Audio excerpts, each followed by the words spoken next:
Bonjour et bienvenue dans Epion, les voix du bien-être. Je m'appelle Amira Garbi et dans ce podcast, je vous fais découvrir des clés et outils pour cheminer vers votre bien-être personnel de manière globale et harmonieuse. Ici, je donne la parole à des praticiens, thérapeutes, chercheurs, écrivains qui font bouger les lignes du bien-être en proposant des approches et des outils innovants pour prendre soin de soi au quotidien. Ce podcast n'a aucune prétention médicale. Il est juste informatif.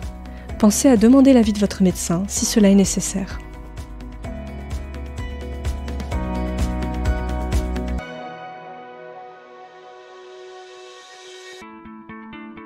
Dans cet épisode, je reçois Rita Osterberg, thérapeute ayurvédique, naturopathe et fondatrice de l'école Ayur Nature.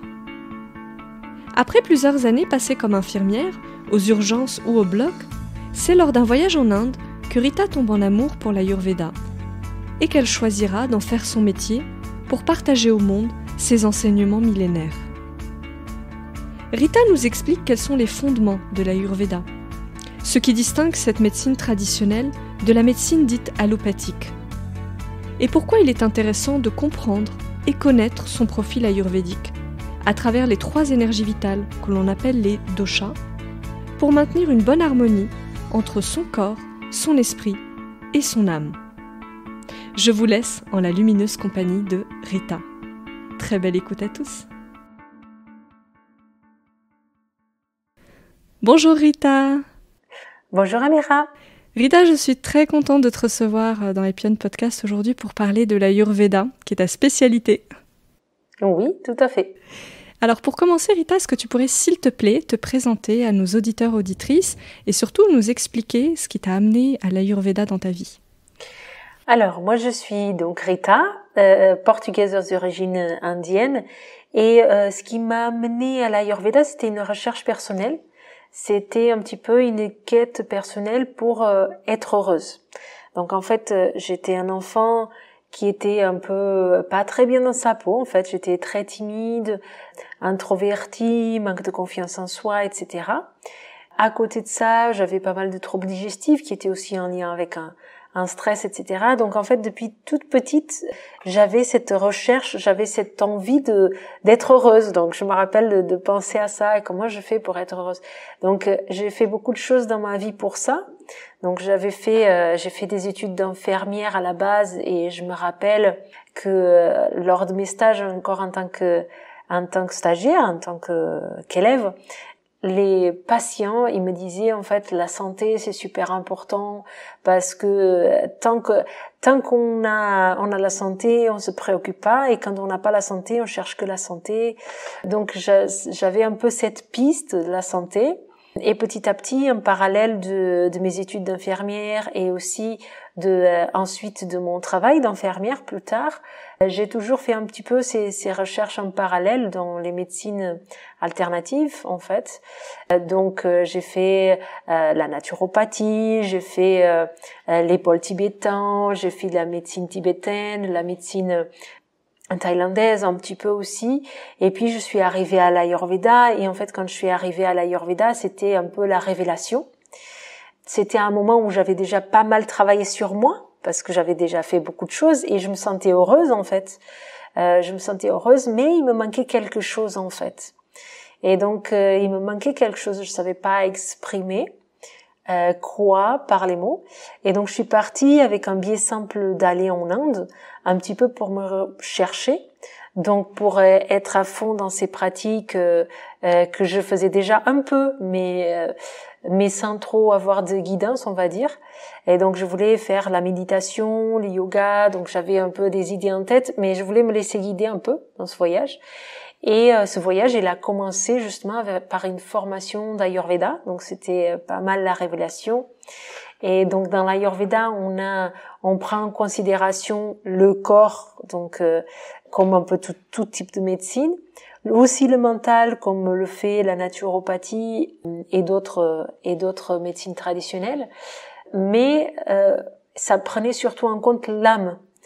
Et ça, pour moi, c'était nouveau et ça a été très révélateur pour moi de comprendre un petit peu sa mission de vie, se reconnecter à soi. Voilà, donc ça a été du coup un voyage que j'appelle un voyage initiatique, avec beaucoup de méditation, d'Ayurveda et de yoga en fait, et qui a duré ce voyage 6 mois, parce qu'au bout de 6 mois, mon conjoint il a eu besoin de moi, donc je suis rentrée. Mais voilà, donc c'est un peu comme ça que l'Ayurveda est rentré dans ma vie. Après, j'avais toujours, j'ai des origines indiennes, ma grand-mère était indienne, voilà, donc j'avais déjà ce lien un petit peu avec l'Inde et du coup, peut-être que l'Ayurveda c'était naturellement la continuité un peu de tout le travail que j'avais déjà fait. Alors, est-ce que tu peux nous présenter ce que c'est que du coup l'Ayurveda, ce que ça recouvre et surtout d'où ça vient, pour ceux qui connaîtraient pas du tout? Alors, Ayurveda, ça vient, c'est un mot en sanskrit qui est la jonction de 2 mots, Ayuhu, qui est la vie, et Veda, qui est la connaissance. Et donc, c'est la connaissance de la vie. C'est 2 mots. Après, on dit Ayurveda parce que c'est la conjugation grammaticale en sanskrit. Ça, il y a le R qui apparaît. Et donc, Ayuhu, selon les textes ayurvédiques, ça va être la jonction du corps, du mental et de l'âme. En fait, dans les définitions qu'on retrouve dans les textes, on va même retrouver 4 choses. Donc, c'est le corps, les organes des sens, donc les yeux, les oreilles, etc. Enfin, la capacité auditive, etc. Mais qui font au final partie du corps. Et puis le mental et l'âme. Donc, pour que la vie, elle soit possible, il faut la jonction de ces 4 items, on va dire. Et donc, Ayurveda, c'est la connaissance de tout ça.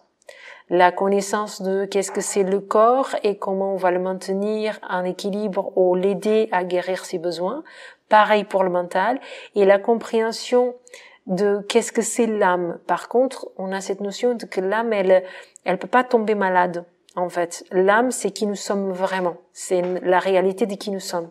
Donc, c'est l'observateur. Un synonyme de âme selon les textes ayurvédiques, c'est vyakta. Elle est vyakta, donc c'est l'observateur. Vyakta, ça vient de voir.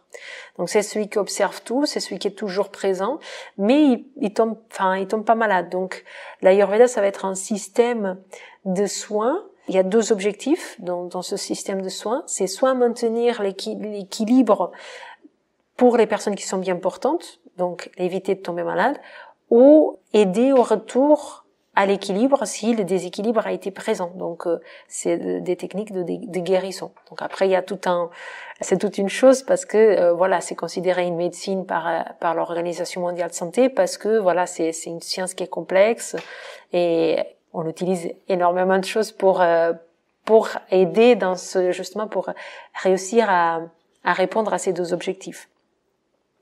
Donc voilà, qu'est-ce que c'est l'Ayurveda? Je crois qu'il y avait une deuxième question, non? Oui, effectivement, d'ailleurs j'allais rebondir dessus. C'est reconnu comme une médecine, je crois, mais depuis un moment, depuis le début des années 80 par l'OMS. Oui, tout à fait. Ouais, ça s'est vraiment inscrit comme une médecine à part entière. Et moi, ce que je voulais savoir, justement, tu as dit en introduction, j'ai été infirmière justement dans ta vie d'avant. Qu'est-ce qui distingue, donc on comprend qu'il y a un aspect préventif et un aspect curatif. Qu'est-ce qui, selon toi, distingue l'Ayurveda d'une médecine plus conventionnelle, on va dire? Est-ce que c'est vraiment cette dimension holistique que tu décris bien là en introduction? Alors, c'est pas tellement le côté holistique parce que si tu veux, je sais que les cursus en France de soins infirmiers, c'est pas comme les nôtres au Portugal. Au Portugal, on a un cursus, déjà c'est 4 ans au lieu de 3 et on a c'est la fac chez nous. Donc moi mes professeurs en soins infirmiers, c'était des personnes qui étaient très militantes parce que c'est eux qui se sont battus pour que les soins infirmiers soient reconnus pour qu'on aille des études universitaires, etc. Donc notre cursus, il est bien sûr très pratique parce que c'est un métier qui vise à être très pratique, mais on a beaucoup de théorie aussi. Et donc on étudie entre autres aussi les théoriciens des soins infirmiers. Et on voit à quel point c'est un métier, enfin ça s'encadre dans l'allopathie, mais on voit à quel point les soins, à la base, en tout cas dans la théorie, ils doivent être holistiques. Donc il y a des auteurs comme Jane Watson par exemple, qui est une auteure en soins infirmiers récente, elle est en vie. Elle va nous parler, par exemple, de comment les patients, ils vont reconnaître un infirmier par leurs pas, par les bruits qu'ils entendent dans les couloirs, tout ça. Et elle va nous parler de la communication non verbale et de l'impact que la posture de l'infirmier va avoir sur ses patients. Elle va nous parler, en fait, par rapport aux patients, de regarder, par exemple, les rides qu'un patient il va avoir, la personne qui est vieillie, par exemple, en gériatrie. Il y en a, selon la forme des rides qu'ils vont porter, ça manifeste de comment ils ont passé leur vie. Donc, on va avoir des personnes dans l'allopathie, donc dans la médecine classique, on va dire, des personnes qui vont aller très en profondeur sur des sujets qu'on va aborder dans les médecines traditionnelles. Donc, je pense que le côté holistique, il y est. La seule question, c'est comment est-ce que cela est pratiqué? Et en fait, chez nous, on a tout un système de santé qui a été mis au point et qui est très bien, où on va avoir une approche où on va se spécialiser pour essayer de comprendre quelque chose, qui est une approche dans les sciences, on va dire qu'on a des approches qui sont complexes et des approches qui sont réductionnistes. Donc quand on a une vision qui est réductionniste de quelque chose, c'est qu'on a par exemple un gâteau et on va le diviser en différentes parts de gâteau. Comme le gâteau complet, il est très complexe à comprendre, on va le diviser par part et on va avoir un spécialiste de chaque part. Comme ça, on va bien comprendre chaque part de ce gâteau et puis à la fin, on va se mettre tous ensemble et tous les spécialistes de chaque part, ils vont discuter. On va essayer de comprendre ce gâteau qui est complexe. Mais du coup, comme on a divisé, quand ça part du principe que on a tout divisé et que quand on remet le gâteau ensemble, le gâteau il va être égal à l'ensemble de ses parties. Alors, dans la réalité du corps humain, ça marche pas comme ça. Donc, du coup, là où l'allopathie va avoir des difficultés, c'est au moment de remettre tout ensemble. En allopathie, elle va être extrêmement spécialisée dans les spécificités, et donc on va arriver à un degré on va être de profondeur sur le cerveau, sur voilà, chaque spécialiste, il va arriver à un degré de profondeur qu'une seule personne elle pourrait pas avoir, mais on n'a pas la notion de cette complexité comme un tout. Puis il y a d'autres types de systèmes, et c'est pour tout type de système de choses dans le monde, c'est pas qu'au niveau de la santé, c'est cette classification un réductionniste au complexe. Mais là on parle de santé, donc en termes de santé, il y a aussi d'autres systèmes. Ils vont proposer des modèles de compréhension d'un système à travers la complexité. C'est-à-dire qu'on va trouver un modèle de compréhension qui est complexe en lui-même pour essayer de comprendre la complexité. C'est pas forcément mieux. C'est différent, ok? Je dis pas que, donc parce que l'Ayurveda, du coup, c'est un système qui est complexe. Donc, on va pas avoir, si, on va avoir certains spécialistes, mais il y a une base de vérité qui va pas changer. Et donc c'est quand je dis qu'en Ayurveda on apprend l'anatomie physiologie selon l'Ayurveda, c'est une anatomie physiologie qui change en fait par rapport. Le corps il est le même. C'est un système qui est fonctionnel. Il fonctionne il essaie de comprendre l'être humain qui est vivant et qui fonctionne. Donc on est tout le temps en train de remettre en cause les choses. Et en Ayurveda en fait on se penche sur la personne et on dit ok. Voilà comment on va avoir une constitution de base, voilà comment fonctionne à peu près la personne. Mais dès qu'il y a un déséquilibre, ça peut changer comme ci, comme ça. Dès qu'il y a un changement de sens, ça peut changer comme ci, comme ça. Donc tout le temps, on est en train de poser, quand on essaie de comprendre une personne et sa maladie, etc., on part sur des principes qui sont simples. Tous les principes, tous les préceptes de base, ils sont simples. La complexité, elle vient quand on analyse cette personne, parce que chaque personne, c'est un monde. Mais du coup, il y a une certaine difficulté, c'est un peu plus difficile de s'y mettre dedans, mais ça nous permet de toujours rester très humble et de comprendre qu'on part toujours sur des hypothèses et que peut-être qu'on peut se tromper en tant que praticien. Alors, est-ce que tu peux nous expliquer du coup ce qu'on trouve dans l'Ayurveda? C'est quoi les grandes composantes de l'Ayurveda, pour que ça soit assez concret pour ceux qui nous écoutent?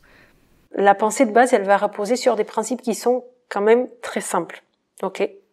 Donc, il y a des préceptes de base. Un des préceptes de base, c'est que tout dans le monde est constitué de 5 éléments. l'espace, Akash, l'air, Vayu, le feu, Tejas ou Agni, l'eau, Jala et Prithvi, la terre. Donc, tout ce qui existe dans le monde est composé de ces 3 éléments. Et dans ce qui a été cartographié en Ayurveda, c'est que ces 5 éléments, ils se sont regroupés d'une certaine façon pour que ça soit plus facile pour nous de l'interpréter. Et donc, ces mélanges, les 5 éléments, vont donner ce qu'on appelle les 3 doshas. Donc, ce sont 3 énergies de base, si on veut. Donc, Vata, c'est la jonction de l'air et de l'espace. Pitta, c'est la jonction du feu avec de l'eau. Donc, c'est du feu qui circule dans un milieu liquide. Et le Kapha, ça va être le mélange de l'eau et de la terre. Et donc, ces 3 doshas, ces 3 énergies, vu que c'est les 5 éléments qui existent partout, c'est ces 3 énergies qui vont être présentes dans tout. Donc, la nature de la personne, qui la personne elle est profondément au plus profond d'elle-même, ça va être ce qu'on appelle la nature et ça va être représenté par un dosha. Donc, moi, je peux avoir une nature plus Vata, une nature plus Pitta, une nature plus Kapha. Ces doshas-là, ils vont être aussi présents dans les déséquilibres. C'est-à-dire qu'une personne qui est de constitution Vata, elle va avoir plus tendance à avoir un déséquilibre Vata, mais elle peut avoir un déséquilibre des 2 autres. Les doshas, ils vont aussi être présents dans les saisons, dans les âges de la vie, ils vont être présents dans tout. Donc, on va jongler avec ça. Comment on va déterminer quels sont les doshas qui sont présents à chaque moment et pour chaque personne? En fonction des caractéristiques qu'ils présentent. Donc, Vata est la jonction de l'air et de l'espace. Et donc, la personne qui a une constitution de base Vata, par exemple, elle va avoir des caractéristiques qui vont ressembler à cet air et cet espace. Donc, le Vata, il va être, par exemple, sec. Ok? C'est un peu à l'image du vent, de l'air, qui va souffler et qui va assécher les choses à son passage. Donc, moi, j'habite à Marseille, donc on a beaucoup de vent ici, on le ressent, en fait. Et c'est rigolo parce qu'à Marseille, les gens, ils disent que quand il y a beaucoup de Mistral, quand il y a beaucoup de vent, les gens, ils sont fous. Ils deviennent fous. Et ils ont une pensée qui est trop dispersante. Et en fait, le Vata, ça fait ça, en fait. En termes de constitution, ça va faire quoi? Ça va faire la personne qui est frileuse. Ok, elle va être mince parce que tout est asséché chez elle. Donc le corps il est sec aussi. Donc c'est une personne qui perd du poids facilement et qui a du mal à en prendre, à constituer des tissus, du muscle, etc. Donc la frilosité, je l'ai dit, puis il y a cette histoire d'inconstance, de manque de régularité. Donc un coup elle a faim, un coup elle a pas faim, un coup le transit il est d'une façon, un coup il est plus, un coup elle est constipée, un coup elle a le transit qui est normal. Il n'y a pas de régularité. Maintenant il y a des choses qui sont de sa constitution, il y a des choses qui sont de son déséquilibre. Mais une personne qui est de constitution Vata, si elle est équilibrée, il va quand même avoir une faim qui est régulière, mais il va avoir une tendance à se déséquilibrer très rapidement. Quand tu dis équilibré, pardon, ça veut dire quoi équilibré? Alors, un Vata équilibré, il va être très enthousiaste. Par exemple, c'est une personne qui est très enthousiaste et elle n'a pas vraiment de manifestation de problème. Elle n'a pas de problème. La personne qui est en déséquilibre Vata, elle va être constipée, par exemple, parce qu'il y a cette sécheresse qui va se manifester au niveau des selles. Elle va être très éparpillée. Donc, à penser à plein de choses en même temps. Le Vata, il est très enthousiaste de base, mais du coup, s'il est dans des excès, il a une tendance à aller dans les excès, donc il va vouloir commencer plein de choses et finir rien. Donc, il commence à faire des études de je sais pas quoi, puis il finit pas, puis il va faire des études de je sais pas quoi et finit pas, parce qu'à chaque fois, il est super enthousiaste, mais il n'a pas l'énergie vitale pour tenir sur le long terme. Il va faire la course à pied, il fait un sprint. Au lieu de aller à un rythme plus léger, il va direct partir sur une course rapide et après, il est complètement épuisé, il s'arrête. Et après, il se dit, non, allez, on y retourne. Et il va refaire un sprint. Et après, il s'arrête. Donc, c'est la personne qui a une toute petite capacité vitale. Ça se voit parce qu'elle est mince, elle est affaiblie, elle a toutes ces choses-là, mais elle a un grand enthousiasme. Et ça, c'est vraiment la constitution. Et c'est pour ça qu'elle a une forte tendance à se déséquilibrer. Parce que comme elle est dans ses excès, elle est dans cet élan de faire plein de choses, du coup, elle va, des fois, elle a tellement de choses à faire, à penser, qu'elle va zapper le petit déjeuner. Et après, l'autre jour, elle va zapper le repas de midi. Parce qu'elle a ce mental comme ça, elle va fortement tendre à un certain déséquilibre, et du coup, elle va se déséquilibrer très rapidement. Et quand on est dans les déséquilibres, déjà, des fois, elle a faim, des fois, elle a pas faim, des fois, elle a constipation, des fois, elle a pas, voilà. Ça, c'est déjà un déséquilibre. Ce que tu décris là, pour qu'on comprenne bien, donc là, c'est un profil, on a tous en fait un profil ayurvédique composé en fait de ces 3 doshas que tu as décrit, Vata, Pitta et Kapha, c'est ça le 3e? Donc on a tous ces composantes en nous à la naissance, et elles sont plus ou moins importantes en fonction des gens. Il y a une prépondérance de certaines forces au détriment d'autres. C'est ça que tu nous expliques? C'est ça. En fait, on a toujours les 3 doshas. C'est pour ça que des fois, ça peut être difficile de se retrouver. Donc, on a toujours les 3. Mais on va, en fait, c'est les textes, ils nous disent que c'est en fonction du moment de la conception. Donc, il y a les doshas de la maman, les doshas du papa, les doshas de l'environnement, les conditions de l'utérus de la maman, de la grossesse, etc. Ça va donner ce qu'on appelle notre prakriti. Notre prakriti, c'est la constitution de base et c'est qui nous sommes. Et ça change pas. Donc, moi, par exemple, j'ai une constitution Vata Kapha. Parce qu'on peut avoir un dosha simple, un dosha double ou triple. Et ça changera pas. Maintenant, je vais avoir des tendances et je peux connaître plus sur moi-même pour me permettre à moi-même de rester dans l'équilibre. Donc, je sais, par exemple, cette chose que je disais, de vouloir faire plein de choses. Moi, je suis comme ça. J'ai plein d'idées. J'ai vraiment beaucoup d'idées. Et quand on est à notre compte, c'est pas évident. Et il faut choisir ce qu'on fait. Mais en fait, comme je sais que je dois choisir bien choisir, avoir des critères très clairs sur les choses que je veux faire à long terme. Parce que si je veux faire tout, je vais m'épuiser. Les Vata aussi, ils sont beaucoup dans la communication avec les autres. Les textes, ils disent, le mot c'est pralapa. Pralapa, c'est la personne qui parle sans filtre. Donc moi, je suis beaucoup comme ça. D'ailleurs, pour les podcasts, il faut me retenir un petit peu. Je te disais ça avant qu'on commence.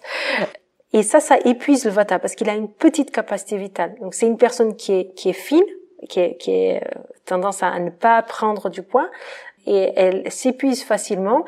Et le fait de parler beaucoup, d'être beaucoup dans la communication, de vouloir faire plein de choses, tout ça, et elle a beaucoup de charge mentale, donc elle réfléchit beaucoup. Donc ça l'épuise. Donc la personne qui le sait, si elle veut s'équilibrer au quotidien, elle va chercher le contraire. Ça c'est un des principes de base en Ayurveda, c'est que pour s'équilibrer au quotidien, on va chercher le contraire des gunas, donc des caractéristiques qui sont manifestées. Donc pour le Vata, ok, donc par exemple, moi, je sais que j'ai cette tendance à l'éperpillement. Donc, je me trace une feuille, par exemple, avant ce podcast, j'ai plus ou moins écrit des choses que, d'ailleurs, je suis pas du tout en train de regarder, donc je suis pas du tout en train de le suivre, mais je l'ai préparé en avance. Des choses que je devrais dire pour pas m'éparpiller, justement, par exemple. En fait, ce que j'entends, c'est que c'est quand même un outil de connaissance de soi. Et une fois qu'on se connaît à travers ces doshas-là, on peut mettre en place des choses pour justement ne pas s'épuiser, ne pas se disperser. Ne pas se déséquilibrer, ne pas tomber dans la maladie, parce que là on est en train de parler, voilà, c'est un podcast pour le tout public, donc on est en train de parler vraiment, la première porte d'entrée avec l'Ayurveda, c'est le bien-être, c'est comment est-ce que je peux utiliser l'Ayurveda pour être mieux, pour être plus équilibré, pour être plus heureux. Donc c'était ma quête, je vous disais. Déjà, si on arrive à faire des choses pour nous, c'est déjà énorme. Donc s'équilibrer, par exemple, le Vata, c'est équilibrer pour ne pas s'épuiser. C'est aussi comprendre qu'il faut chercher de la chaleur, parce qu'il est frileux tout le temps, le Vata. Donc, qu'est-ce qu'il lui faut? Il lui faut une alimentation qui est chaude. Il lui faut une alimentation, donc les crudités, c'est pas un truc qui est terrible pour le Vata, parce qu'il a une petite capacité digestive, il a une petite faim. Donc, s'il se remplit avec une salade crue, les crudités, faut savoir que les crudités, elles sont difficiles à digérer. Donc, il va prendre toute son énergie pour digérer ces crudités, et c'est très bien, mais dans les crudités, il y a peut-être pas assez de nutriments par rapport à ce qu'il a besoin. Donc, il a besoin, en général, des choses qui sont cuites, qui sont chaudes et qui sont nourrissantes. Et ce qu'on va trouver comme nourrissant, ça va être les céréales, les légumineuses, les protéines animales pour ceux qui en mangent. C'est des choses comme ça qu'on va donner aux personnes pour s'équilibrer au quotidien. La sécheresse, donc la peau elle est très sèche, donc qu'est-ce qu'on va donner? De l'huile. Ok, on va donner le contraire au quotidien, parce que c'est ce qu'on fait tous les jours qui va aider la personne à aller mieux. Donc là, j'ai pas mal parlé du Vata. J'aimerais juste quand même parler un petit peu du Pitta et du Kapha pour que ça soit complet. En général, quand on parle un petit peu des doshas, les personnes elles se sentent reconnues, donc c'est toujours utile de parler un petit peu des doshas. Donc le Pitta, c'est on va vraiment avoir cette présence de feu. Donc, en termes de corpulence, il va avoir une corpulence moyenne, mais dans les caractéristiques physiques, on va avoir des choses qui sont très claires, comme par exemple, la peau, elle est plus éclatante. Par exemple, pour le Vata, la peau, on va voir les veines et tout ça qui sont salientes, elle va être un peu plus ridée. Et le teint, il va être un peu plus terne. Alors que pour le Pitta, le teint, il est éclatant. Donc, que ce soit une personne plus mate ou pas, on va avoir une certaine brillance. Je sais pas si ça existe en français, ce mot. Voilà. Voilà, de l'éclat. Les yeux, ils sont très perçants. Donc, ils sont très intenses. Quand ils nous regardent vraiment comme si les yeux, ils allaient nous pénétrer vraiment. Il y a un regard qui est très, très intense. Ils peuvent avoir tendance à certaines taches de rousseur. Et donc ça, c'est vraiment le côté feu. Donc la lumière, en fait, l'intelligence qui va ressortir. Donc c'est des personnes qui sont très intelligentes. Elles sont très droites au but aussi. Elles savent très bien ce qu'elles veulent. Donc c'est en général, les personnes qui sont chefs d'entreprise, c'est beaucoup les Pitta. Et quand ils sont dans le déséquilibre, ils vont être tendance à être le chef un peu tyran, parce qu'ils vont tomber dans la colère quand ils sont dans le déséquilibre. Alors tant qu'ils sont équilibrés, ils sont très intelligents, ils font vraiment ils ont cette force de comprendre les capacités et les difficultés de chacun de leurs employés. Et quand ils sont déjà trop de chaleur, ils vont devenir colériques, à crier d'après les personnes, etc. Au niveau digestif, si le Vata avait tendance à l'irrégularité, le Pitta maintenant il va avoir vraiment cette expression de feu, donc il va avoir faim tout le temps. Et c'est la personne qui va s'énerver si elle mange pas. Et donc les personnes qui ont des déséquilibres Pitta, elles se reconnaissent là-dedans parce qu'elles disent ah oui, c'est vrai que si je mange pas, je me mets en colère tout de suite. Et des fois, quand le feu il est trop puissant, elles ont faim toutes les 2 heures. Donc ça, c'est vraiment déjà un déséquilibre. Et en termes des selles, si le Vata il avait une tendance à la constipation, le Pitta il va avoir une tendance au sel molle, voire liquide, voire la diarrhée. Voilà, donc ça c'est comment le Pitta il peut se manifester un peu dans la psyché, un peu dans le corps. Et comment on va l'équilibrer, c'est toujours pareil, le contraire. Donc s'il y a trop de chaleur, pour le Pitta aussi il va falloir chercher des choses fraîches. Ok, un peu de fraîcheur. Comme il est très compétitif, il faut qu'il évite, par exemple, les sports qui vont entraîner cette compétitivité. Donc, il va falloir qu'il prenne du temps. Par exemple, quand il a une journée de travail entière, il faut qu'il se prenne des plages horaires pour juste sortir du bureau et respirer. Parce que c'est très intense, il s'autorise pas à s'arrêter mais il va avoir une tendance à accumuler cette chaleur et après à tomber dans la colère, etc. Donc il vaut mieux qu'il prenne toutes les 2-3 heures une petite pause de 5-10 minutes pour éviter un peu cette surchauffe, on va dire. Voilà ce qu'on peut dire pour les Pitta. En termes d'alimentation, s'il a faim toutes les 2 heures, c'est peut-être parce que il a pas une alimentation qui est suffisamment nourrissante. Donc, il faut lui donner des choses qui sont lourdes pour la digestion. S'il mange, par exemple, toutes les 2 heures, mais qu'il va manger à base de légumes, je ne sais rien, c'est peut-être pas suffisant pour lui. Il faut rajouter des choses qui vont être un peu plus difficiles à digérer et qui tiennent un peu plus sur long terme. Alors que pour un Vata, on va éviter les choses qui sont lourdes à digérer, justement. Donc, voilà comment on peut équilibrer un petit peu tout ça au quotidien. Et pour le Kapha, alors le Kapha, ça va être l'énergie de l'eau et de la terre. Donc, on est chez quelqu'un qui est beaucoup plus stable.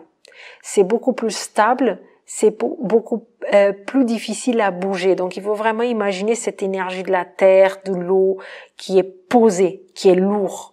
Donc, ça, c'est vraiment la personne type Kapha.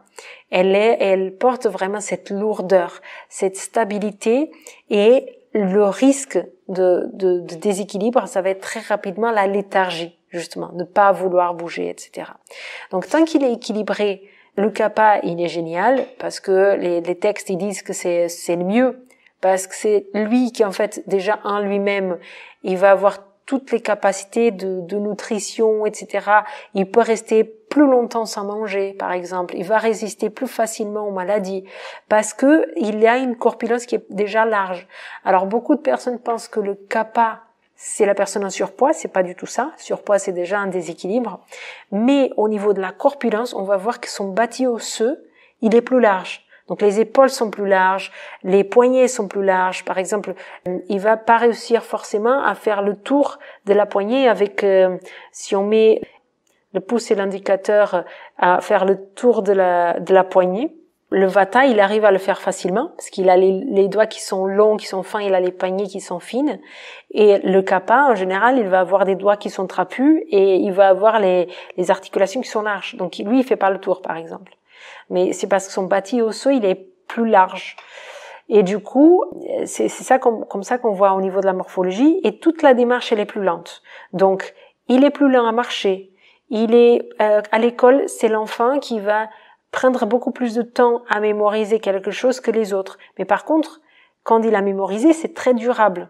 Donc, il y a vraiment cette énergie de la stabilité. Une fois qu'il a mémorisé, il se rappellera toute sa vie. Et tout va avoir tendance à être un peu plus lent, donc la digestion va être un peu plus lente, il va avoir une faim qui est moins présente, et il a besoin de moins dormir aussi, parce que en lui, il a déjà ce qu'il faut. Donc le sommeil, c'est l'activité qui va permettre de récupérer. Lui, il a moins besoin. Par contre, ils adorent manger et ils adorent dormir. Donc, ils ont tendance à manger de trop et à dormir de trop, ce qui les déséquilibre. Donc après, quand on est dans le déséquilibre chez le kappa, ça va se manifester par de la congestion. Donc, par exemple, tout ce qui est problème ORL, trop de mucus, voilà, une constipation, mais qui va être une constipation différente de celle du vata. Parce que chez le vata, il fait désolé de parler de caca, mais on fait beaucoup ça en Ayurveda. Ça fait des petites crottes sèches. Et alors, chez le kappa, il y a une constipation parce qu'il va pas à la selle tous les jours, mais il fait un boudin large. Donc, c'est que l'accumulation de la matière était là, mais il y a trop de congestion, donc la matière, elle sort pas régulièrement comme elle devait. Donc, ça, c'est des choses comme on voit qu'il y a un déséquilibre de kappa. Qu'est-ce qu'il faut faire? Donc, il faut écouter sa sensation de faim et manger aux horaires où on a faim uniquement. Et en général, les kappas, ils ont faim 1 ou 2 fois par jour, pas plus. Et on est dans une société où on mange en général 3-4 fois par jour, et où il y a des règles dictées pour toute personne de qu'est-ce qu'il faut manger, qu'est-ce qu'il faut boire, etc. Et donc si le kappa il essaie de s'aligner avec ça, il a tort parce que sa faim elle est moins présente et du coup le fait de manger 3 ou 4 fois par jour, ça va ralentir tout son système. Qu'est-ce qu'il lui faut? Du sport, il lui faut de l'activité. Et il aime pas trop ça, parce qu'il aime bien rester stable et immobile, etc. Donc faire la course à pied, des choses cardio, ça va le faire beaucoup de bien au quotidien. Donc voilà, c'est chercher un petit peu le contraire de la nature. C'est ça qui va équilibrer la personne.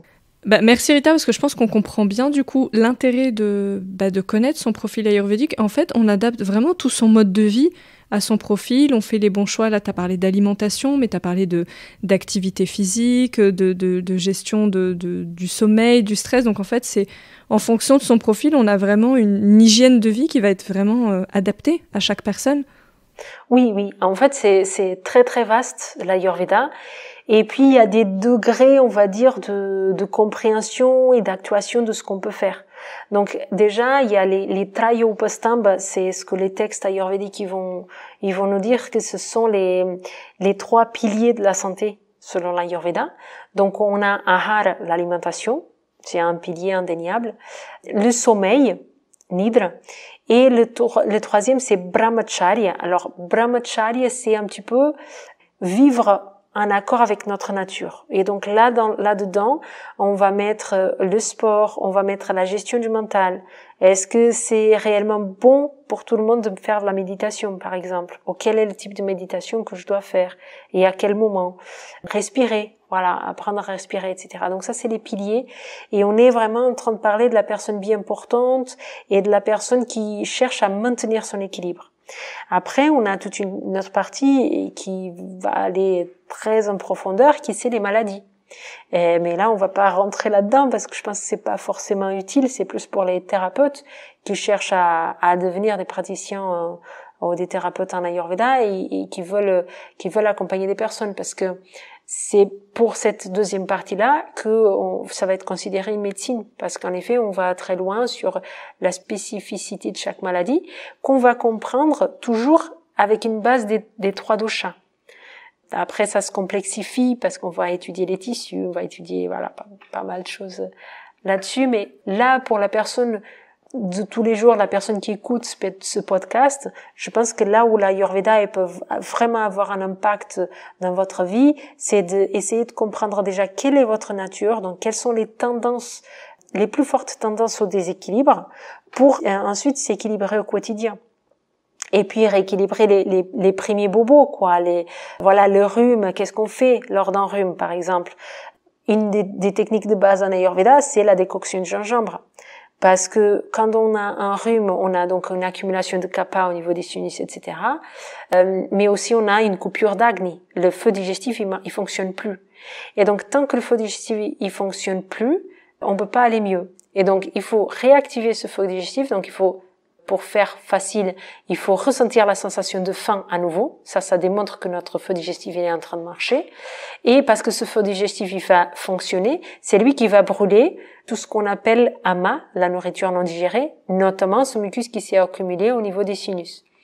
Donc, décoction de gingembre. Le gingembre, c'est une racine qui pousse un peu partout dans le monde et qu'on va retrouver dans différentes situations, et c'est quelque chose qui est très chaud. Et le gingembre, il est extrêmement chaud et il va faire 2 choses à la fois. Donc, il va activer le feu digestif et de 2, il va aider à éliminer ama, donc cette nourriture non digérée, qui va s'accumuler dans le corps et créer des problèmes. C'est à la base de beaucoup de problèmes selon l'Ayurveda. Et du coup, le fait de faire cette décoction de gingembre, quand on a un début de maladie, mais ça permet qu'elle va pas se développer sur d'autres choses. Après, il faut pouvoir, parce que pas tout le monde peut prendre le gingembre. Juste sur le profil ayurvédique, comment on le fait? Parce que du coup, il y a des tests qui existent. Toi, t'en proposes même sur ton site. D'ailleurs, moi, j'avais fait ton test à toi pour trouver un peu mes doshas. Bon, j'avais un peu les 3, donc c'est quoi tes conseils, toi? Est-ce qu'on fait son test? C'est quoi les bonnes pratiques selon toi? Est-ce qu'il faut le faire avec quelqu'un? Est-ce qu'on peut commencer tout seul? Alors, moi, ce que je pense que quand on commence en Ayurveda, c'est bien de commencer par un quiz, comme celui que je propose. Alors, j'ai la chaîne YouTube. Et sur ma chaîne YouTube, justement, j'essaye d'aller un peu plus loin avec des petits pas. Donc, j'ai par exemple une playlist où j'explique dosha par dosha. Et ça, c'est vraiment pour les débutants. Donc, c'est un petit peu ce que j'ai fait ici dans le podcast, mais où je vais un peu plus loin parce que je vais expliquer les doubles constitutions, etc. Et donc, je pense que la première porte pour nous occidentaux, c'est pas forcément la même porte que les personnes qui sont en Inde vont avoir, mais pour nous occidentaux, je pense que le quiz c'est une excellente porte parce que ça nous permet de remplir rapidement des cases et d'avoir une réponse. Le seul risque de ce quiz, c'est de croire que la réponse au quiz, c'est la vérité absolue. Et c'est pas tout à fait ça. Parce que découvrir une prakriti, savoir quelle est notre nature vraiment, ça peut prendre beaucoup de temps. Ok? Beaucoup d'années. Ok? Mais d'ailleurs, ça change dans le temps, parce que tu as dit tout à l'heure, en fonction des saisons, il change ces doshas. Alors, là, notre nature, elle change jamais. Elle est immuable, donc c'est qui nous sommes. Donc on va avoir certaines tendances et certaines façons de fonctionner. Donc moi, par exemple, quand mon vata est bien équilibré, je suis extrêmement enthousiaste. Et l'enthousiasme, c'est vraiment quelque chose qui est propre vraiment au vata. Donc c'est les personnes qui sont très enthousiastes, qui arrivent à amener d'autres personnes sur leurs idées, etc. Donc ça, c'est très vata. Et il y a des caractéristiques comme ça pour chaque dosha. Et ça, c'est immuable. Ça reste dans la vie. Ok? Mais par contre, ces doshas, ils sont présents dans tout. Et on va tout classifier selon les doshas. Et donc, c'est là la difficulté. C'est quand la personne, elle répond au quiz, elle essaye de comprendre la prakriti, mais des fois, elle va donner certaines réponses. Par exemple, elle va dire, OK, oui, je suis constipée. Donc, quand il me pose la question sur le transit, je vais cocher la case, constipation. Alors que ça, c'est déjà un déséquilibre. Ok. Donc là, la grande difficulté quand on est débutant, c'est de comprendre qu'est-ce que c'est de la nature, qu'est-ce que c'est du déséquilibre. Et du coup, déjà, en fait, quand on répond à un quiz comme ça, on doit essayer d'être le plus objectif possible, en sachant qu'on est complètement subjectif pour répondre à quelque chose comme ça. On n'est pas impartial, quoi. Donc, ce n'est pas évident de répondre au quiz. Donc ça, c'est la première difficulté. Et deuxième difficulté, c'est que quand on a une réponse, on a une première réponse qui va pas être très loin de la vérité, parce qu'on a répondu quand même à tout un tas de questions, mais qui ne doit pas être une réponse figée. On ne doit pas se dire, ok, j'ai eu telle réponse, donc je vais faire 3 ou 4 quiz. Si tous ils m'ont dit que je suis Vata, c'est parce que je suis Vata. Non, pas forcément. Donc, plus on a des déséquilibres, plus le déséquilibre va cacher notre nature. Et donc, c'est l'inconvénient du quiz. Néanmoins, je pense que pour nous occidentaux, le quiz, il est extrêmement ludique. Et il nous permet de mettre un premier pied dans l'Ayurveda de façon relativement facile et avoir des conseils tout de suite. Donc la personne qui détermine en effet qu'elle a une forte tendance à déséquilibrer le Vata, par exemple, elle va avoir tout de suite des conseils, des choses à faire. Elle va mettre ça en place et ça va l'aider. Parce que les traits généraux, ça aide en fait. Quand on met l'Ayurveda en place tout de suite, par exemple sur une semaine, on voit les effets. Et c'est des choses qui sont très bêtes, parce que c'est beaucoup du sens commun, c'est des choses que on le sait déjà, mais on le faisait pas. Donc le fait de le faire, et on va voir forcément les effets. Et donc pour moi, ça reste quand même une bonne porte d'entrée, de faire le quiz et d'aller se renseigner. Du coup, une fois qu'on a fait le quiz, qu'on a un résultat, d'aller se renseigner un peu plus sur ce dosha et qu'est-ce qu'on peut faire. Donc moi, ce que je propose sur mon site et sur mes réseaux, c'est que la personne, elle vient, elle fait le quiz. De la première porte d'entrée, elle fait les quiz. Elle va recevoir sur son email un pourcentage. Ok, c'est le pourcentage d'un quiz, donc ça veut dire ce que ça veut dire. Ok, c'est juste un quiz qu'on a fait comme ça en 5 minutes. Et ensuite, je renvoie sur des vidéos qui vont expliquer plus en détail chacun des doshas. Et puis, si la personne elle veut aller plus loin, il y a une playlist sur ma chaîne YouTube où je vais parler de toutes les constitutions. Donc pas seulement les simples, les constitutions simples, mais je vais aller dans les constitutions doubles. Et c'est des vidéos qui sont relativement longues. Donc, où j'explique un peu plus en détail qu'est-ce que ça fait dans le corps, qu'est-ce que ça fait dans le psyché, etc. Et qu'est-ce qu'on peut faire pour s'équilibrer, surtout. Et après, pour les personnes qui veulent aller encore plus loin, j'ai une formation gratuite sur YouTube, déjà, et qui va nous parler, donc voilà, l'origine de l'Ayurveda, cette question de l'âme, la mission de vie, et donc c'est 8 vidéos, il me semble, d'une formation les vidéos elles sont plutôt longues, donc c'est pour la personne qui est toute débutante et qui veut s'approfondir. Et à partir de là, après, j'ai énormément d'informations parce que je vais avoir des informations pour tout niveau. Donc j'ai une formation de lecture interprétation des textes, par exemple, c'est une formation avancée, c'est pour les personnes qui sont déjà certifiées et qui veulent s'approfondir. J'ai des choses qui sont pour la personne qui vient juste, je sais pas, des hémorroïdes.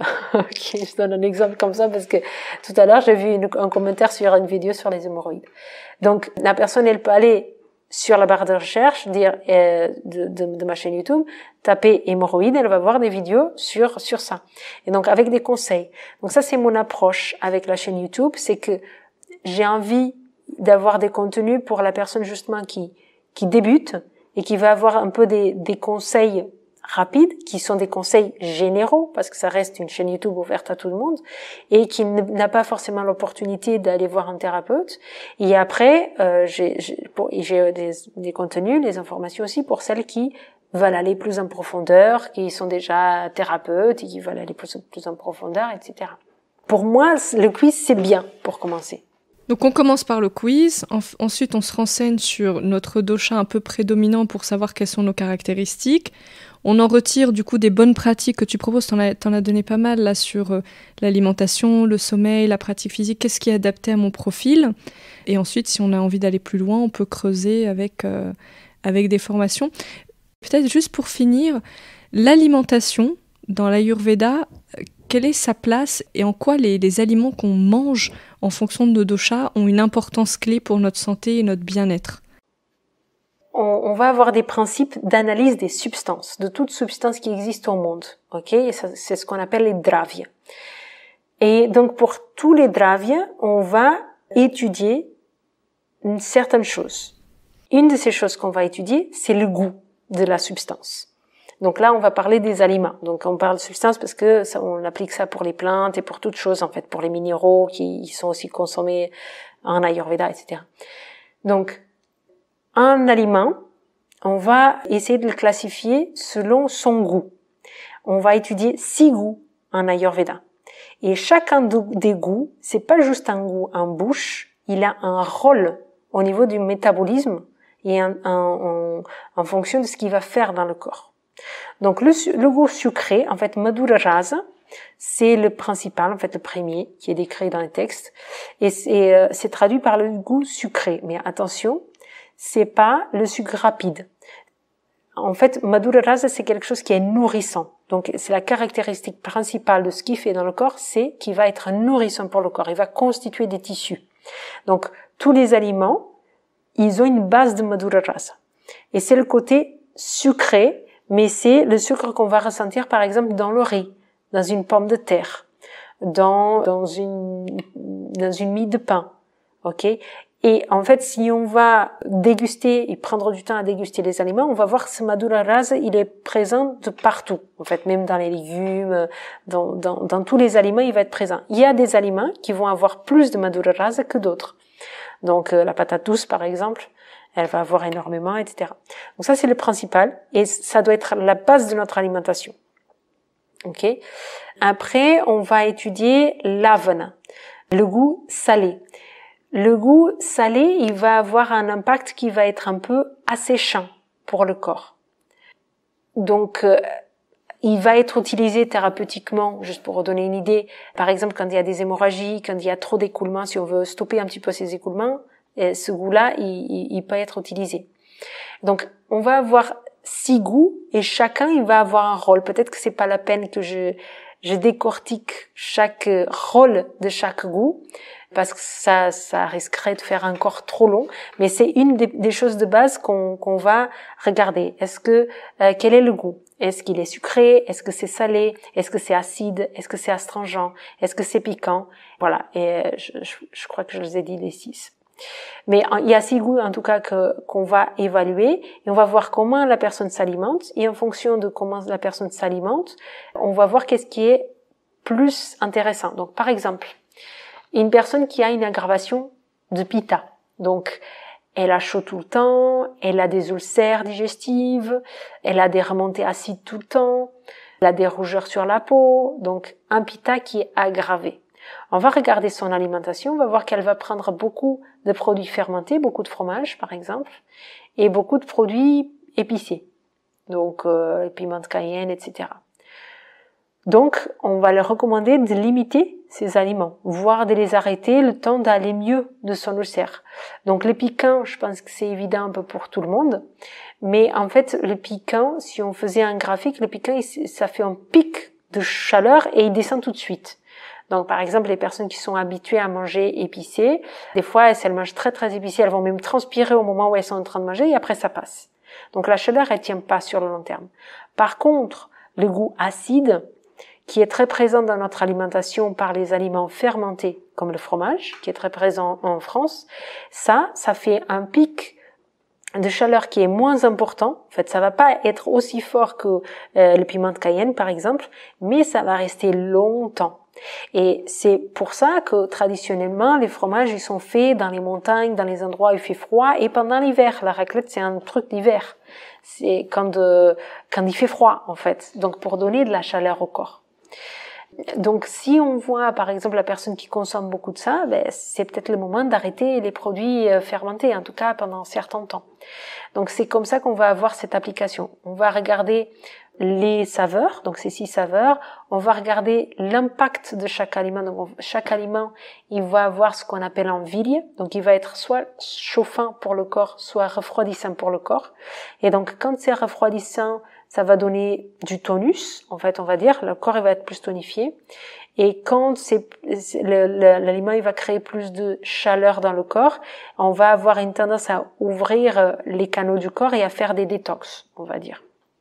Voilà, donc ça c'est Rasa, Virya, Vipaka, c'est le goût post-digestif comment ça se comporte l'aliment une fois qu'il est digéré, qu'est-ce qu'il va faire dans le corps. On va regarder aussi les gunas, donc les caractéristiques de chaque aliment. Donc au-delà de la saveur, est-ce que cet aliment il est onctueux, est-ce qu'il est plutôt sec? Voilà, ces caractéristiques-là, on va regarder aussi. Et puis, il y a des aliments qui vont avoir ce qu'on appelle un prabhav. Un prabhav, c'est quelque chose qui est utilisé plus pour les plantes. C'est une caractéristique spéciale qu'un aliment, qu'une substance, elle va avoir. Et un comportement qui est différent des autres aliments. Par exemple, on va étudier les aliments par catégorie alimentaire. Donc les fruits, les légumes, etc. Et puis il y a de temps en temps un qui sort du lot. Et c'est ce qu'aujourd'hui on appelle ça les super-aliments. En naturopathie, ils appellent ça les super-aliments. Donc par exemple, le myrtille, il a un prabhav, une caractéristique spéciale pour les yeux, en fait. Il va améliorer la vision de la personne. Donc en naturopathie, et même en pharmacie, en parapharmacie, vous pouvez trouver le myrtille en tant que super-aliment. Et c'est ce qu'en Ayurveda, on appelle le prabhava. Donc c'est la caractéristique spéciale de cet aliment qui va faire que il va avoir thérapeutiquement, il va être intéressant. Je pense qu'on voit bien effectivement en fonction de nos profils dominants comment l'alimentation, les produits, ces composantes peuvent s'adapter à notre personnalité. En fait, c'est une forme de personnalité, ces doshas. Moi, je le lis un peu comme ça, même si en Ayurveda, ça ne doit pas se dire ça.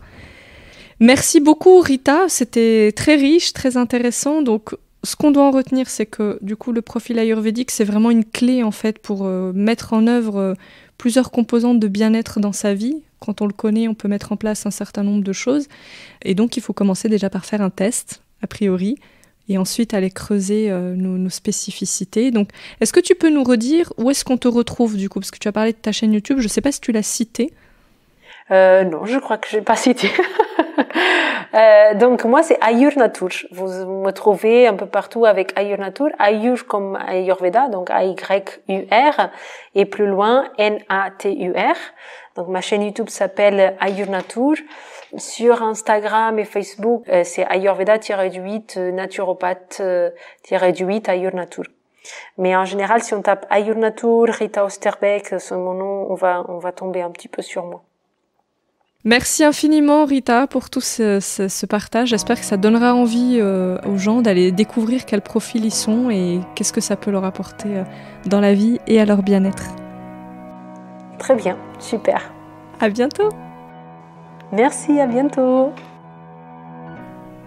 Si vous avez aimé cette conversation, je vous invite à noter le podcast 5 étoiles sur Apple Podcasts ou sur votre plateforme d'écoute préférée et à vous abonner pour rester informé des prochains épisodes. Vous pouvez également suivre notre actualité sur le compte Instagram Epion Podcast. Je vous dis à très vite pour de nouveaux échanges inspirants.